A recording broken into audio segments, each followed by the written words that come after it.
कर्जमाफीसाठी जिल्हाधिकाऱ्यांच्या वाहनावर टाकला दगड. परभणी जिल्हाधिकारी कार्यालयात गोंधळ. संतप्त शेतकरी ताब्यात.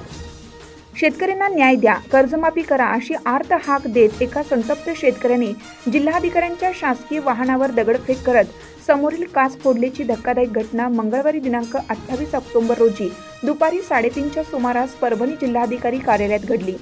प्रसंगोदान राखणाऱ्या पोलिसांनी तात्काळ त्या व्यक्तीस ताब्यात घेतलं असून त्याच्यावर गुन्हा दाखल करण्याची प्रक्रिया सुरू आहे. मिळालेल्या माहितीनुसार शेतकरी कर्जमाफीची मागणी करत असलेला संतोष पैके राहणार पालम नावाचा इसम जिल्हाधिकारी कार्यालयाच्या गेटसमोर आला. काही क्षणातच संतापाच्या भरात त्याने जिल्हाधिकाऱ्यांच्या अधिकृत वाहनावर मोठा दगड फेकून समोरील काच फोडली. अचानक झालेल्या या घटनेने कार्यालय परिसरात काही काळ गोंधळ उडाला. घटनास्थळी उपस्थित पोलीस उपनिरीक्षक अशोक उप्पड, अंमलदार हनुमान कच्छवे, सय्यद लाला मते व दिनेश काळे यांनी तात्काळ संतप्त शेतकऱ्याला आवरून ताब्यात घेतलं. त्यानंतर त्याला नवा मोंढा पोलीस ठाण्यात आणून चौकशीसाठी ठेवण्यात आलं आहे. दरम्यान या प्रकाराची माहिती मिळताच पोलीस निरीक्षक महादेव मांजरमकर यांनी घटनास्थळी धाव घेऊन पाहणी केली. या घटनेमुळे जिल्हाधिकारी कार्यालय परिसरात काही काळ तणावाचे वातावरण निर्माण झालं होतं.